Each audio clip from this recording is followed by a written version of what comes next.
Greetings. Welcome to the Money Script Podcast. I'm your host, Johanse Harrison, financial advisor and financial literacy educator. In each episode, you'll hear incredible interviews and get tips and strategies that you can implement into your daily life to help you improve your money script and grow your wealth. Thank you for taking some time with me today. Let's get into this episode of the Money Script. Welcome back, everyone, to episode 4. So happy to be with you again. Shout out to all of our new subscribers at iHeartRadio and Alexa. Tune in. So tell Alexa you want to listen to the Money Script podcast. Today, my guest is Kory Kavanewsky, Senior Loan Officer with CMG Mortgage. We're going to talk about educating children on finances and, of course, mortgages. Let's have a listen. Kory, thank you again for taking a moment to join me today. It has been such a pleasure to work with you over the years, and I'm really excited about what you are going to share with all of our listeners today in the area of mortgages. I mean, you are a mortgage expert. Not only have you helped me with my mortgage, you helped my sister with the mortgage and dozens of clients. Literally dozens with an S. And we really appreciate you for it. So again, I'm glad that you could join me. Why don't you just start with introducing yourself to the people a bit, and then we'll dive in. You bet. Thanks so much. Well, thank you for having me. It's I feel really fortunate to participate with you on this and hopefully get some information out to people that will be of benefit to them. My name is Kory Kavanewsky. I'm a mortgage originator with a company by the name of CMG Mortgage. We're a national mortgage lender, direct lender. I've been in the industry for about 20 years now, and been with CMG for about 10 years. And I think, one thing worth noting is that I consider myself to be a little different than your sort of everyday mortgage originator, in that I really focus on value added services that we provide to our customers, and also sort of looking at each loan from what's smartest sort of position, not just answering questions and guiding people through the process. Of course, that's part of it, but really guiding them and educating them so that they can make good decisions when it comes to their mortgage. I find that people often kind of just go with the flow when it comes to money, and oftentimes with debt as well. And certainly with mortgages, people are, sort of conditioned to just kind of ask the couple of questions that they've maybe found online, and then they just kind of roll with it from there, which is somewhat concerning considering the amount of money that you spend on a mortgage over the term, right? Absolutely. It's a very big expense, and in most cases, your largest expense. So to kind of rush through it or not really get good advice and make smart decisions is a big miss. So we try to slow people down and show them their options and educate them along the way, make sure that they've got a financial advisor in their life to help them with it. I think that's kind of how we're a little different. Yeah, and I certainly appreciate that, because there's been a few scenarios where I've brought clients to you that say, we want to refinance, or we want to get a line of credit, take money out, and you've told them no. You said it doesn't make sense, and that's something that I really appreciated, because I know as a mortgage originator, your company gets paid by originating mortgages. Sure, and sure. Where a client's saying, yes, I'm ready, and you're saying, no, you're not, and not because of their credit, anything like that, but just showing them the numbers and saying, this doesn't make a lot of sense. Perhaps you should just do this instead. And I really appreciate that. And my clients appreciate it as well. Yeah. I mean, just because you can doesn't mean you should. Yes. Right? Yes. So, the common scenario that we see, unfortunately, is people refinancing their loan time and time again, without having any real regard for the overall cost, or the fact that they might be resetting their loan. So they focus kind of on cash flow, which is what some of the bigger banks have kind of encouraged you to do, is, look at, how much is going to quote unquote save you each month from a cash flow perspective. But that doesn't always make sense in the long run. I agree. So speaking of long run, one of the things that I like to do in each one of these episodes is to get a perspective of your money script, how you think about money. I know that you're very successful now, but most of us aren't, born successful. It's something that we have to work really hard at to get there. So I'm curious, when did you become aware of this mystical thing called money? Do you remember how old you were? When did you realize that money was a thing? Yeah, there's a couple of things that come to mind when I think back when it comes to money. There was one set of circumstances I remember when my grades weren't really that great, and I think in maybe like ninth grade, and I think my grandfather sort of stepped in and said, grades are really a big deal, and said, I'm going to challenge you. And he offered to basically reward me with money if I got really good grades. Which that's a controversial way to do it, right? Hey, I I know did it that with my as a son. parent. No, I Yeah, did it. I did it. It worked. And so right. And at some point, you do what works, right? And so I remember that, and I got all A's, and I was getting like all C's before, and all of a sudden I got all A's, and then I got my reward, and I remember going like, wow, so work hard, get money. Okay, ah, well, I can work hard. I can do that. I can do that. And I remember I guess I was probably in 10th grade because I had a car. I had purchased, myself. It wasn't much of a car, but it was a car. It was mine. And so I used the money to put a stereo in my car, which is probably not the best thing to do, right? But I that's all right. remember, doing that and thinking like, wow, work hard, get money. I like this. I can do this. The the the sort of not as fun of a story, probably, but equally as eye-opening. I remember when I was probably 19. I got a credit card somehow.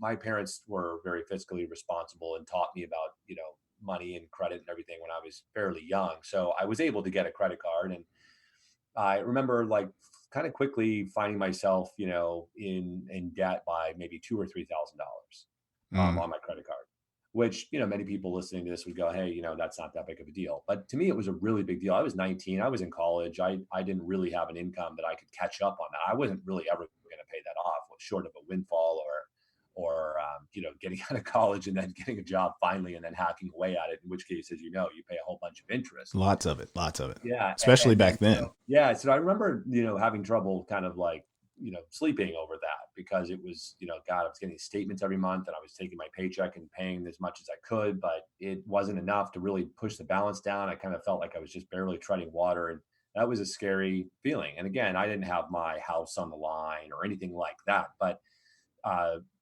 certainly it was eye-opening for me at that time.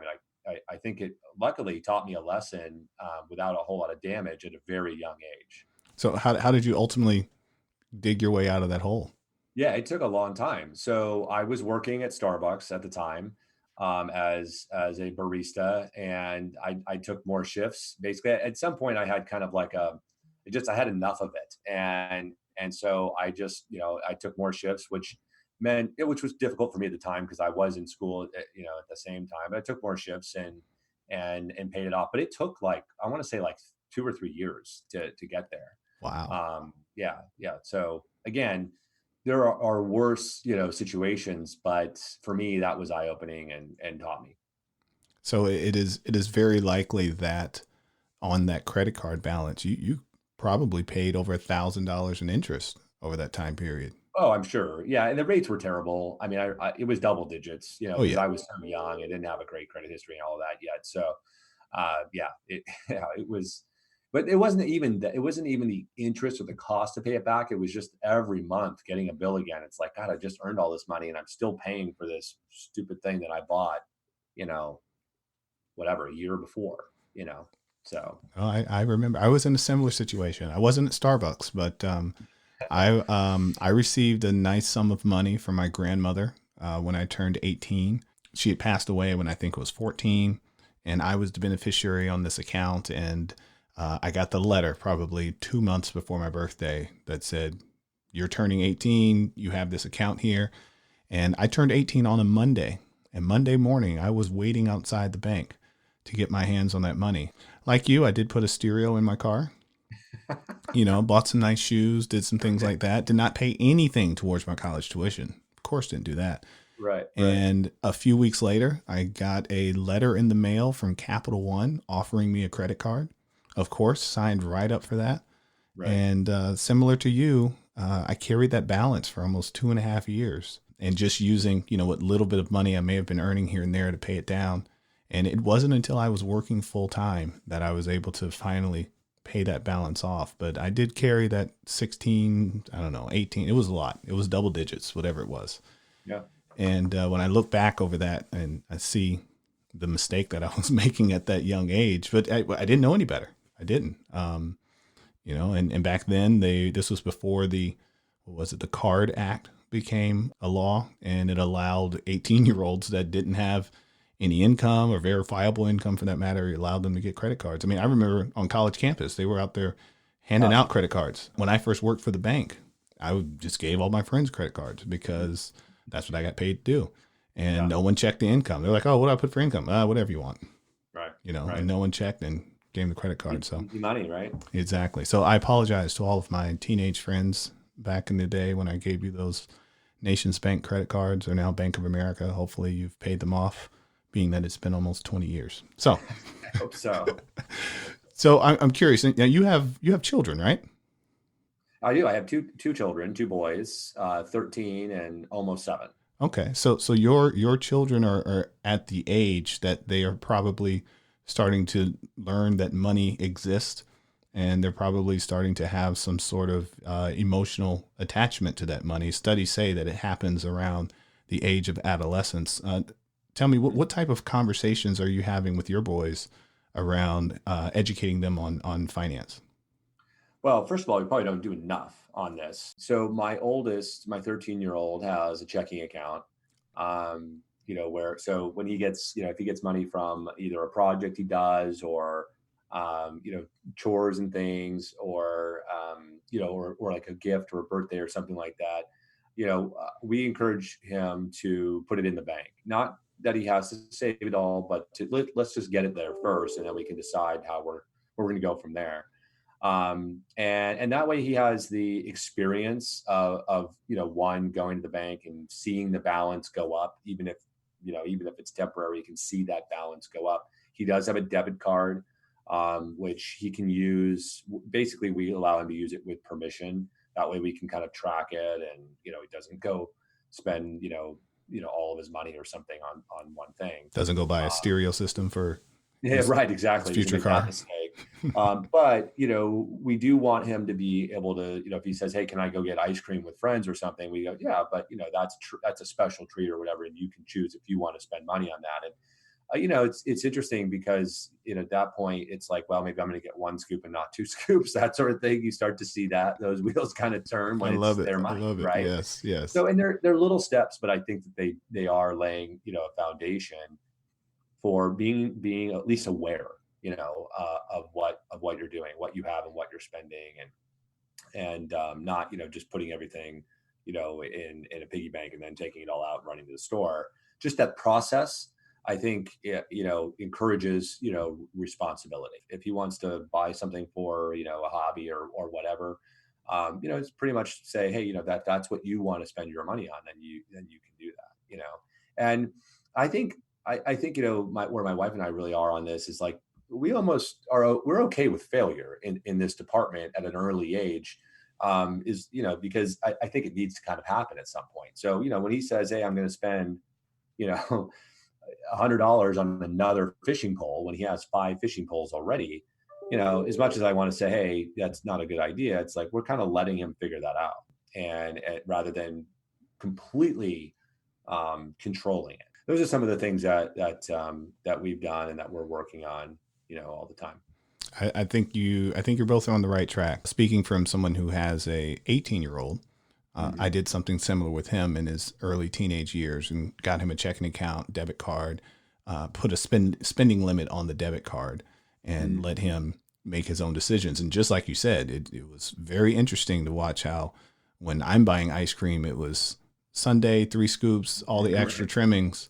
When he's buying ice cream, it's just plain cone and 1 scoop. But it took him a little while, like you said, to make some of those mistakes. And I remember the day where he made the mistake of spending all of his money and was trying to get a Uber ride home, and his card was getting declined. And I let him sweat it out for a few hours. Yeah. Well, it's typically, from those experiences that you learn. Yeah. And he's been doing a lot better. I can still see his checking account because it's attached to mine. Right. And since he's been in college kind of on his own, Mhm. It hasn't gone to zero. Right. And in most cases, there's, a couple of $100 there. And I'm okay. Good job, son. You're managing not to Well, just yeah. Yeah. spend everything you have, which is good. So I'm excited for him. Yeah. Thank you very much for sharing just Yeah. what's going on in your personal household, because a lot of listeners ask me, how should we start teaching our child financial literacy? And there's no clear cut, method or strategy. It's a lot of trial and error, and it's a lot of just exposing them to finances. I believe is what's most important, because I've met people that are. I had a client years ago. She was probably in her late 50s, early 60s, and had never written a check before.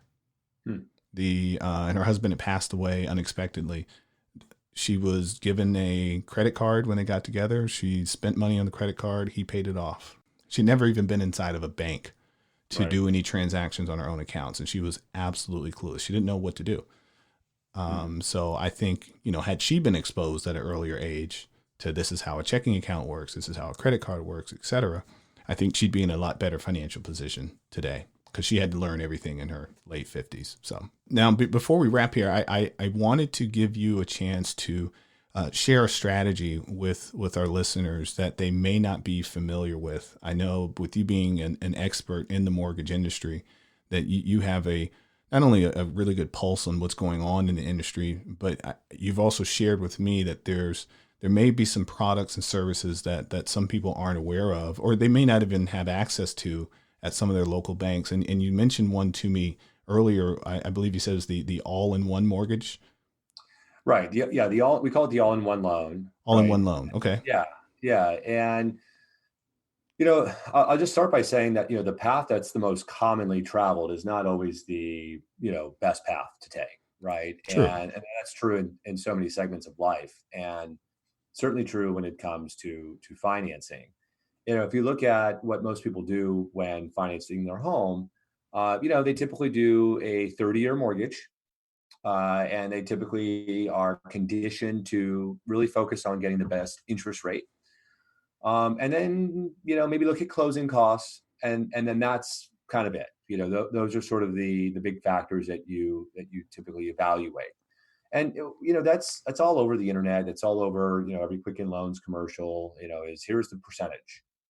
You know, Imagine if you saw a commercial that said, "Hey, call us today, borrow $300,000 and repay 600,000." Would What? you sign up for Why? that? Would you go for that? Would that make the phone ring, at the bank? Well, probably not. In fact, not. But that's actually, what you're doing in most cases when you finance your home on a 30-year fixed rate loan, even with a very good interest rate. You're paying a huge amount of interest over the life of the loan. And a lot of people say, well, yeah, but I'm not even going to keep the loan. Well, to some degree, that makes it even worse, because you've got people refinancing the loan 3 and 4 times in a 10-year period. And before you know it, 30 years just became 40 years. One set of closing costs just became five sets of closing costs. And as you said at the beginning of this podcast, look, mortgage lenders love that. We love the closing costs. We love to refinance the loan and reset the loan and all of that, right? Because that's revenue. But you have to ask yourself if that's really the best path. You know, and in many cases, it's not. And so I would like to really encourage people to look at the total cost of that loan, whether it's a home loan or it's something else. Percentages are really deceiving. If you hear 3%, you think, wow, that's low, right? But as I said, if you're looking at borrowing 300 grand and you're going to pay, say, 500K back, 450K back on a super low interest rate, you're talking about a lot of money that you're paying back. And the problem isn't the rate. The rate is low, no argument there. The problem is the term and the enticement to constantly get the next lowest rate and refinance and reset that term. That term is the issue. 30 years is a long time to commit to anything. And the interest really adds up. So we have this loan program called the All-in-One. It's very unique. It's really designed to help people pay off their mortgage more quickly without changing how they live their life. And you might go, well, okay, well, come on. How is that really possible? Well, we created a loan program that is, unique to our organization, that takes your idle cash and basically offsets the mortgage with it. So sometimes this is easier with like a chalkboard or something. I'm dating myself, maybe a whiteboard, but picture you have a $300,000 mortgage, and picture you've got $30,000 in the bank. Rainy day money. I'm not talking about your 401k, by the way, or your retirement, your investment accounts. I'm talking like liquid cash. Maybe you have CDs or something like that. Well, if you could take that money and use it to pay down your mortgage, you probably would, but then it's gone. You don't Yeah, have I don't want to access to it. I don't want to give it up. I like Yeah, you don't want I to give it like up. No having one my wants to give cash. it up, right? They want to have that sense of security. Yes. Well, with our all-in-one loan, we'll allow you to take the liquid cash that you have, pay down the mortgage, but have the ability to pull it back at the click of a button. So you can, we give you a card that you can swipe and get the money back. You can wire, you can transfer online. It's as if the money is there, always readily available, 24/7. You have an app, you can access it.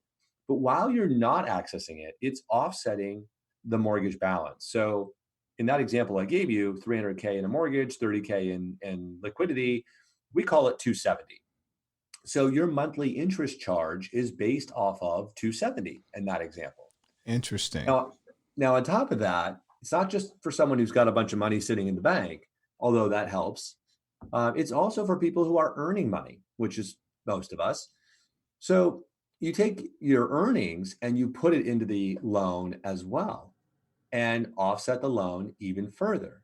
Now, of course, your earnings you have to at some point probably spend, because you've got things like utilities to pay and maybe a car payment to pay. And, certainly you're going to go to the grocery store and things like that. But you get paid on one day. You don't spend all your money, hopefully, in one day. I hope not. Typically what people, hopefully not. If you do, then that's probably an issue for another podcast. But if you think about what most people do, is they take their paycheck, they put it in their checking account where it sits there and waits to be consumed or waits to be spent. You might feed the investment account a little bit. You might, pay down some of the the mortgage or the auto loan or whatever. But you get a lot of money kind of just sitting there idle for a lot of the month. And think about over the course of a year, how much money are you running through your checking account? It's probably a pretty significant sum of money. It is, as I think about it. Yes. Who's winning there? I mean, you're certainly not. I mean, you're not getting interest on that money. Who's really winning there? The bank is winning there, because yeah. they are actually taking that money and lending it out to right back to you, in fact, right? So In that most you can cases, buy the yes. car or whatever. And that's how banks make money. And I get it. But, if you can be kind of the bank of you and control that a little bit more, then you can really get ahead, pay less in interest, and pay off your home more quickly, which is really just kind of a side benefit. But ultimately, what we focus on is, well, if you were to have this loan and you were able to offset your loan for some or all of the month or most of the month anyways, we have a way to demonstrate that, simulate that. It doesn't work for everybody, but that's kind of part of going through that simulation process, is to compare the loan that you might have now or the loan you might be considering today with this loan to see if it would outperform. What's the rate, you might ask? The rate is different than what it would be on a 30-year fixed. In fact, the rate is higher than it would be on a 30-year fixed. In fact, the rate is variable on this loan. You're saying a bunch of scary words there. Those are some scary words, right? It's not the commonly traveled path, right? But the fact of the matter is that if you're going to pay your loan off in half the time and the rate's a little higher, it's a non-issue. Total interest cost is really where we should be looking, not at percentages. If I told you I'd give you a 50-year mortgage at 2.9%, I hope you wouldn't go for it, because the interest charge would be tremendous over that term. Your payment would be low, the interest rate would be low, and you'd be the guy bragging at all those backyard barbecues. But ultimately, you'd be spending way, way more money on interest than you would on a 30-year or even the all-in-one loan, like I mentioned.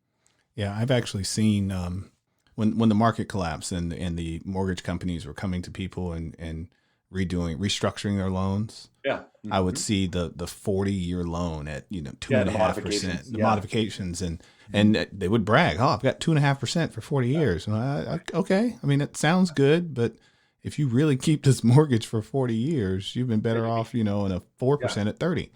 Sure. Not to mention the fact that you're 80 years old making a mortgage payment. And I don't know that that's really what any of us are setting out to do. No, I haven't had any. Nope, I haven't had any client that's come to me and said, hey, I want to keep paying a mortgage when I'm 80. Right. Yeah. Exactly. That's a little bit about the all-in-one loan. It's a really unique, cool product. I have it myself on my house. I recommend it to someone who's financially disciplined. I recommend it to somebody who is interested in paying their home off maybe more quickly than they otherwise would. One last thing on this is it is also a credit line.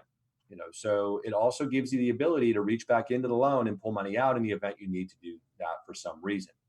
Maybe it's to fund a business. Maybe it's to buy an investment property. Maybe it's to buy, your retirement house before you move. There's all sorts of options. And to do that, you don't have to pay those closing costs all over again. That's right. Yeah, the money's there and available. So, and it's there for the term of the loan. So, you could do that today, or you could use it in 6 years. It'll be there if you need it and or want it for any reason. But if you don't, great. You only pay on what you owe. Got it. That sounds very interesting. I like it. Maybe on my next house, I'll be ready for that. For this one, I don't know if we'll be here long enough for that to make sense, but maybe we should run some numbers on it again. So how can the people get in touch with you, Kory? Yeah, thanks so much. So best way to reach me actually is by phone. My phone number is 619-554-1327. Happy to do, one-on-one consultations with people. I love my job. I love answering questions. I love talking about this sort of thing. So there's never any pressure to buy or anything like that. Just happy to talk with people about that super sexy topic, home loans. Oh yeah. Now you said 619. I believe that's in San Diego. So are you? Right. So can anybody call you anywhere in the U.S.? That's right. Yep. Okay. So we actually lend nationwide, from here. Okay. Awesome. But thanks for taking time for the Money Script podcast. We really appreciate you. We hope to have you back. I am collecting lots and lots of questions that people have about finances, about loans, and you are my number one go-to expert when it comes to mortgage lending. So I'm sure I'll be coming back to you in the future to come on and answer some of those questions.